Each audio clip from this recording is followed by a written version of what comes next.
What's going on? Gozy here. Welcome back to the channel. All right, just for the sake of getting it done, I'm going to be running right through this. Last time I saw you guys was Sunday, and we had the motor out and getting ready to start resplicing. So now we have the motor getting ready to get back, put back in. The only wires left that I still got to connect are going to be for cylinder 7 injector. The pigtail is going to be coming with the injector replacement. So I just left that just like stripped and ready to go. Setting injectors out. FIC received them 2 days ago and said they should be getting done with it early next week and then sending it back. Oh, actually, I should probably tape that shut. So that was originally taped shut. I should probably do that first before putting the motor in. And then we're waiting for the replacement brake booster over here. And I want to say that's pretty much it. The headers are still out, getting Cerakoted. I can't wait to start this bitch up. We're gonna be doing the spark. I keep saying spark. The coil pack relocation. I'm gonna be tucking passenger side set over here. So here's the motor.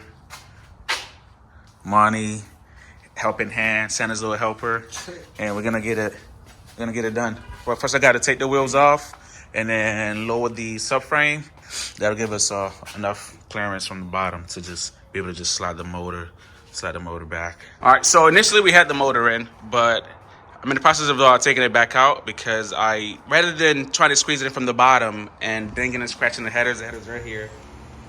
Boy Giovanni did a great job. We're gonna take the motor back out and pop it in from the top because I just want to preserve it. It's not gonna flake or like anything, but I just want to just keep them nice and clean, like literally just like this, but on the car. So I'm gonna just shift the motor forward a little bit, squeeze them in there, and then set the motor back down. As most of y'all know, we recently, prior we had the carbon fiberglass heat wrap on here. And like I was saying on the prior video, that made the fire worse because once the oil sprayed on them, they just like soaked it like a sponge and just kept that flame going. So decided that either I was gonna leave it bare or get it Cerakoted. And we ended up going with the Cerakoted. And I'm gonna have my boy Giovanni talk about why Cerakote over fiberglass or just leaving it bare. Biggest advantage for Cerakote, kind of like you mentioned, right, is it's not a polymer, but a ceramic-based formula that goes on the headers itself, and it's not going to soak up any oil. The other advantage to it is it's chemical resistant, so oil, gas, transmission fluid, any other items like that aren't going to actually degrade it or soak into the actual material itself, causing a potential fire like you had. Yeah. Almost lost the car because of that. The heat rating, it's rated up to 1800 degrees. Okay. So you're not going to have any issues with, like the shit flaking, melting, burning, anything like that. Talking about flaking, Cerakote, it will never flake. You can scratch it if you mishandle it, but even with scratches, it'll never flake off or anything like that. The advantage for the ceramic-based formula, so the question everyone asks is, how does it work, right? So think about it like this. When you're out in the winter, you put on a jacket, you're basically adding another layer onto the metal itself, and that's what's reducing your engine bay temperatures. So by putting this coating over it, it's stopping the heat emission into the engine bay. The process, the way I get it right, is so his had a little bit of fire damage, right? Yeah. So first thing we did is we cleaned it, degreased it. Yeah. Then it gets baked, pulls all the oils out. If you're familiar with metals, they do have a certain amount of tolerance where it absorbs oils and so on, other chemicals. Bake all those out. We sandblast it, and then after it's sandblasted, it gets baked again a final time to ensure any possible trace residual oil in there is baked out, and none of that is going to be trapped in the metal, causing the product to fail. So, yeah, all that, it's a pretty extensive process, but ensures a quality product at the end of the day, and it'll last. Yeah. Do you want to show it to him? Right now, this is, I would say, it's a satin gloss finish. And, yeah, so I have a few different color options. There's burnt bronze, titanium, it's kind of like a silver, an actual silver, and then the most popular choice is the gloss black. Yeah. Satin black, let me correct myself. And yeah, if you have any questions about it, just reach out to me. Yeah, and he actually did the inside as well, right? Obviously, it's kind of hard to get like the center line of it, but definitely got in there good. So it's pretty much double coated inside and the outside as well. And I mean, I think it's gonna look really good on the car. The black for me was just like, you know, want to keep things a little bit more aggressive, you know, like a little bit more stealth. And where you located? I'm actually located up in Hampton, Virginia. Okay. So just across the bridge, not too far deep. I know a lot of people hate crossing that tunnel. Yeah, so hey, if you're in the Virginia, DMV, you know, North Carolina area, even just East Coast, and you want to get this stuff done, definitely holler at me. I can direct you to my boy, and we can definitely get you right. For sure, for sure. All right, we're going to get back to work, and we're going to check in with y'all probably after the headers are in. We was cleaning the intake, but I figured this should be a good time to pause. The spark plug wiring just came in from Firecore, and big shout out to Rick at Firecore. Literally made this order, and before I was even off the phone making an order, the wiring was here. So I think it came in quick, like 2 days. We have the engine back in, right? And that is what the Cerakote headers look like. They're a little ashy from me just, you know, like handling them and, you know, like throwing some stuff around. But only thing left now is we got the water pump. I was thinking about powder coating it, but I think I'm going to just sandblast it and then leave it at that. The alternator bracket is going to get powder coated. Cleaning the intake off right now. And the Pro Charger, I would have liked to powder coat that as well. I was thinking maybe like powder coat the compressor housing blue to match with the car. But I doubt the color will be close enough to actually look good, because if it's like a shade off or a couple shades off, it'll probably end up looking tacky. So I'll probably leave that as is. We got the front bumper on. Definitely coming together. Injector shipped earlier today. And honestly, I might not have it running by this video, but definitely by the next video, we should have this bad boy idling. Once I get the spark plug wiring situated, right? I got one set of core packs on this end, and then the other set is going to be over here under the brake booster. So once I get that situated, I'll be able to then throw the brake booster in. Got a replacement fire bottle along with another one. It's back there somewhere. It's dark, but it's back there. So yeah, I'm gonna try to keep two in the car. Not that I'm planning for the next fire, but if it does happen, we'll be ready. And I'm gonna get back to work. All right, and stick around. I'm blasting and powder coating some of the parts now. Here's a bracket for the alternator and power steering, and this is alternator tensioner, right?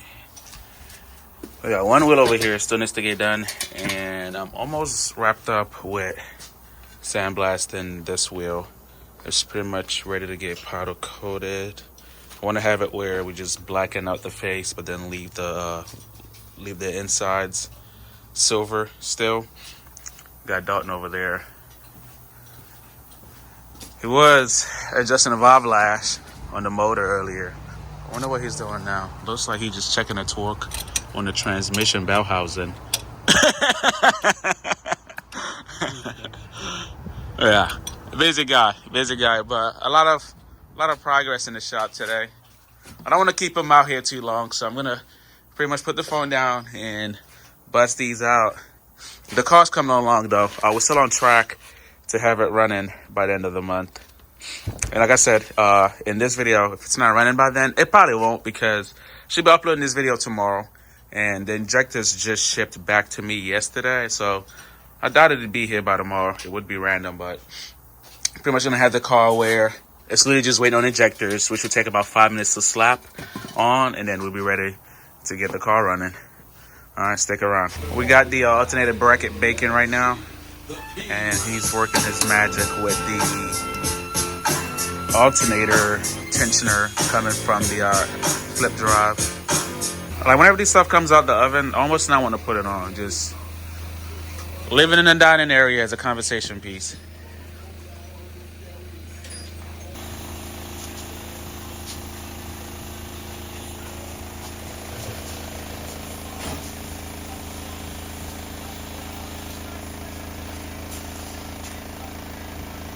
And it's time to do the wheels.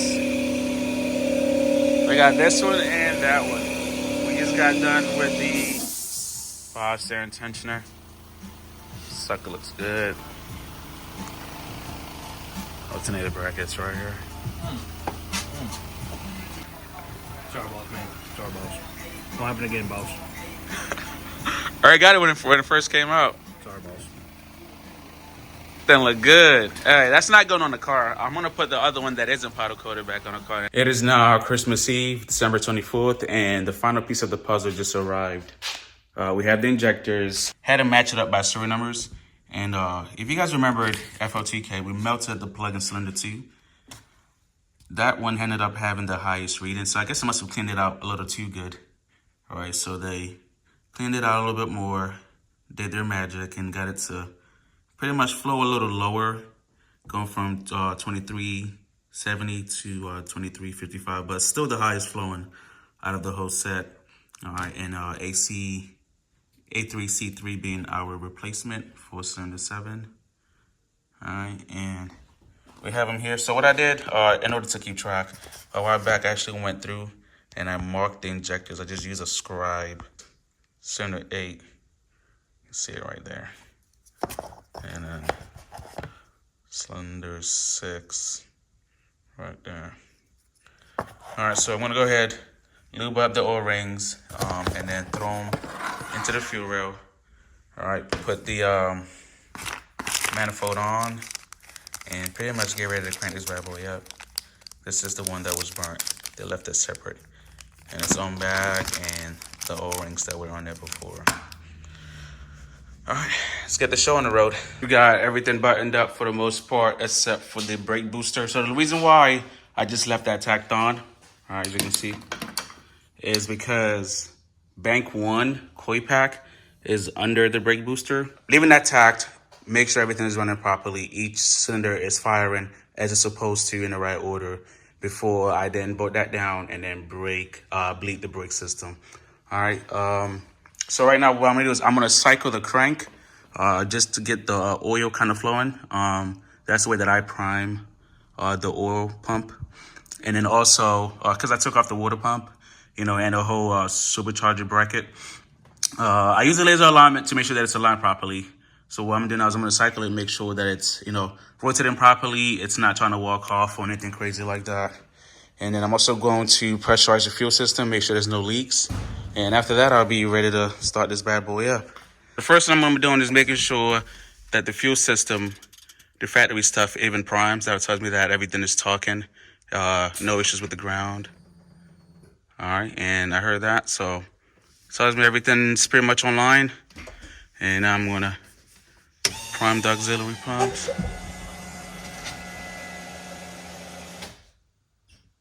Okay, that's holding pressure. And now I'm gonna go check for leaks. That's dry, no hissing. That's dry. Check over at the return. Okay, it's dry as well. All right, so no leaks with the fuel system. And now what I'm gonna do is I'm going to pull. Probably should have done that first, because now I'm probably gonna have some residual fuel trying to start the car. I'm gonna pull the fuel pump relay. And now, I don't know, do I wanna pull the ignition?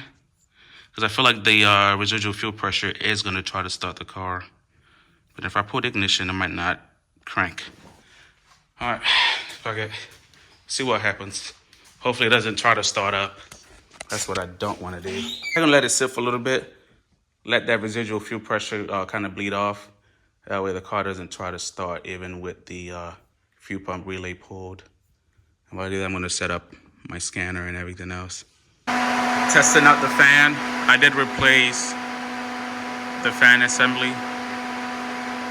So making sure that was working properly. What is our fuel pressure right now? 33? All right, I'm going to cycle the crank, make sure that the supercharger belt is good. Whew, I don't know why I'm nervous, but here we go.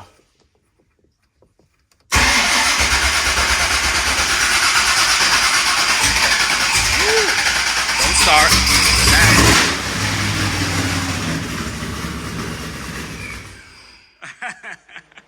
So it started at like 9 PSI of fuel. God damn it. I knew that was gonna happen. But anyway, I was like, don't you fucking start.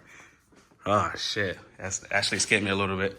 All right, the belt looks good. I'm going to verify how it's looking wrapped around the crank pulley. Ah, fucking car. Jesus. All right. That looks good. I don't know if y'all can see that. Right there. Everything looks tip top. All right. All right, at this point, I'm ready to open the garage and I guess crank it up. Put in the fuel pump relay back in. Clear that engine code if there is one. I see that my brake light and my service ABS system light is on. And I think that's probably because there's no fluid in there. I'm hoping that's what it is. Obviously, we haven't done any of this since the fire. So I'm just hoping that something else didn't take a shit. I don't think that's what it is though. Even though we got a somewhat of a tease, but $50 says it fires up first try. And because I'm good at what I do. Here it goes.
That's more like it. That's more like it. Yeah, I was looking like it sounds different, but yeah, that's more like it. There's a signature chop right there. So everything's checking out so far. The map reading, the boost gauge isn't coming on, so I got to figure that out. But apart from that, I mean, I'm pretty much good to tighten up the brake booster, route the lines, and get it. Checking for leaks right now. No leaks.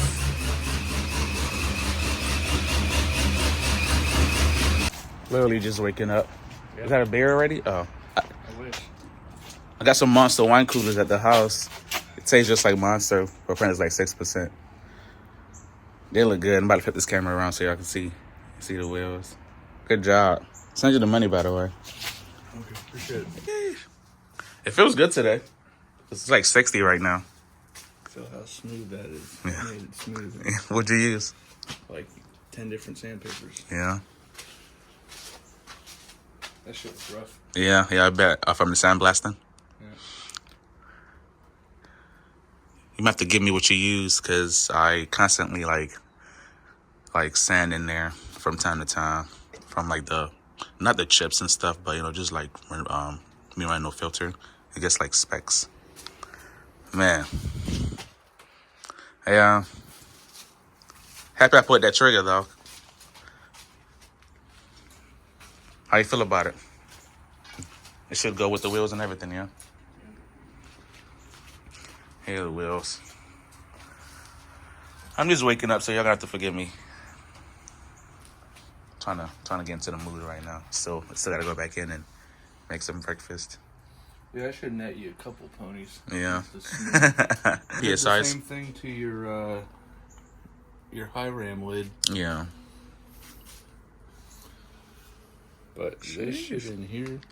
Yeah, that's like factory casting. You need to polish that shit. like in there too. Yeah, I know. that shit's- I'm like, if it's making power like that, then imagine what it'll do. See, what I don't get Is why they just like not like, is why they didn't do it. yeah, did not machine Well, the now inside. that I'm mentioning it, you probably won't get sponsored by Pro Chargers. So sorry Nah, about that. nah. Maybe it's a flex. Like they're like, Well, you for can real. make some power with For real, this though. rough ass casting. Then imagine when you like pour it or something. But you can't get in there though,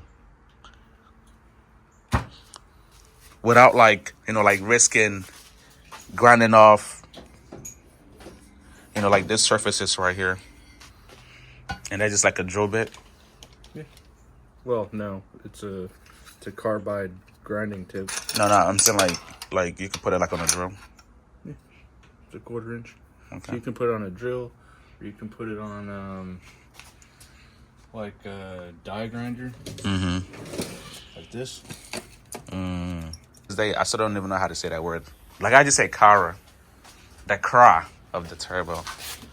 I've never actually like spelled that out like CHRA. I don't know why they call it that. Like just say Because it's midsection. the center housing rotating assembly. That's what that is. Yeah. I never knew that. Hey, Or the learn something. cartridge. Learn something new every day. I might drop it off to the tire shop right now. Probably pick it up later. But nah, I probably won't because I want to be there watching them mount it. That way they can be like extra careful. Like, oh shit, he's watching us like a hawk. Did they scratch that shit up? I'm gonna be pissed. Going to get the tires mounted now. We got Big Mama tagged along for that. There's one wheel. There's the other wheel. Can't wait to see how it looks on the car. Stay tuned.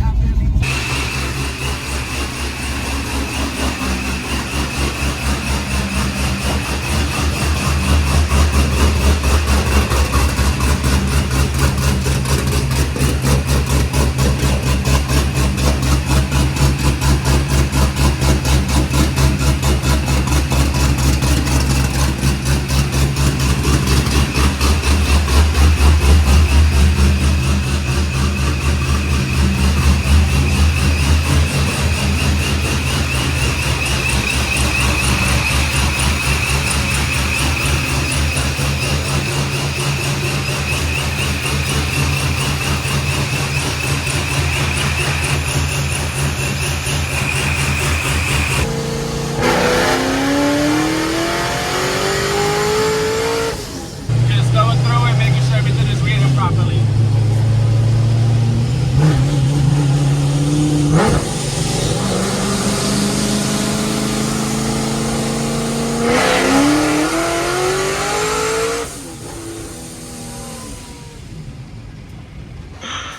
All right, we out here now, filling up on some E. Did a couple pulls earlier, and that is the first pulls that we've done since the fire, and so far so good. You gotta forgive me, I sound a little bummed right now because it just went into engine reduced power, and I'm just fucking beat. Hopefully the Haltech stuff can take care of this shit. All right, so tried another throttle body and flipped around, right, all that good jazz, and it's still doing the shit. It's still doing the same thing. But besides that, I love how the valve covers came out. I love how the breather lines came out as well, right? On this side, we tucked in the spark plug wiring under the header. And then that originally was the plan for the driver's side as well, but I couldn't get them to clear only because the runners were tighter on this side to clear the steering shaft. So I ended up just redoing the wiring. Crazy, right? You pay somebody top notch to do some wires for you, and then you just redo it anyway. All right, and then the other bad news, the headers are peeling, right? And I spoke to my boy Gio, and he said he might have got a bad batch, right? Because he treated it as he was supposed to, right? And laid the coats on there, but I still had some failures. I don't know if you guys can see that. So he's gonna be redoing them on the house, but just unfortunate because I was really excited about these. But here we do it, and hopefully it comes out, cleaner, comes out as it's supposed to. All right, and Give you guys a good view of the car here. Also love how these front wheels came out. All right, big shout out to my boy Dalton for looking out. Got these wheels done in expeditious time. I still don't have the hubcaps back. I might not run those, but I'll definitely hit him up. Definitely hit him up about that. He did the compressor housing on the Pro Charger as well. That came out fantastic. The same finish as the Holley high rim lid, and this was done over a year ago. And you can see, still looking pretty mint. We did the Pro Charger power steering and alternator tensioner, and then the alternator bracket as well. All right, I do have some fingerprints on there, but yeah, shit's coming together. The shit's coming together. All right, and then for the reduced engine power mode, like I said, hopefully the Haltech takes care of all that stuff. I went back because I originally brought it back down to 25% when I threw the other throttle body on there for the slave segment data. So I just took it back up to about 45%.